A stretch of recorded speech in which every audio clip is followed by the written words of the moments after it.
सनातन धर्म में पितृपक्ष का खास महत्व है और धर्म ग्रंथों के अनुसार बिहार में स्थित गया को ही मोक्ष की प्राप्ति का स्थान माना गया है।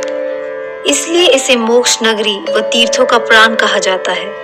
देश विदेश से लोग यहाँ पिंडदान करवाने आते हैं। ये मान्यता है कि गया में पिंडदान करवाने से मृत व्यक्ति की आत्मा को निश्चित तौर पर शांति मिलती है। तो चलिए जानते हैं इस मोक्ष नगरी का इतिहास। प्राचीन काल में गयासुर नामक एक असुर बसता था। उसने दैत्यों के गुरु शंकराचार्य की सेवा कर वेद वेदांत धर्म तथा युद्ध कला में महारत हासिल कर भगवान विष्णु की तपस्या शुरू कर दी।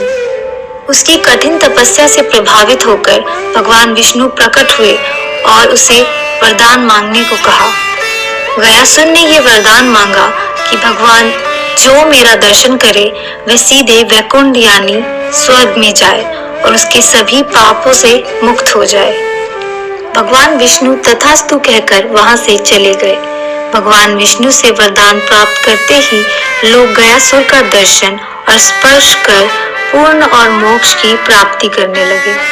इससे यमलोक और देवलोक में हाहाकार मच गया। देवी देवताओं का अस्तित्व संकट में आने लगा। इसके बाद ब्रह्मा जी ने एक सभा बुलाकर विचार विमर्श किया और फिर भगवान विष्णु ने ब्रह्मा जी से कहा कि आप सभी गयासुर को उसके शरीर पर यज्ञ करने के लिए राजी करें।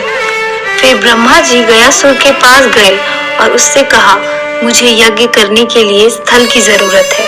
तुम्हारे शरीर से अधिक पवित्र स्थल कहीं दिखाई नहीं पड़ रहा है। गयासुर अपने शरीर पर यज्ञ करवाने के लिए मान गया। देवता उसके शरीर पर यज्ञ करने लगे। देवताओं ने गयासुर की जीवन लीला समाप्त करने के लिए धर्मशिला पर्वत उसकी छाती पर रख दिया।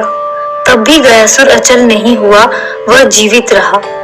अंत में भगवान विष्णु यज्ञ स्थल पर पहुंचे और गयासुर के सीने पर रखे धर्मशिला को अपने चरणों से दबाते हुए गयासुर से कहा, अंतिम घड़ी में मुझसे जो चाहे वर मांग लो।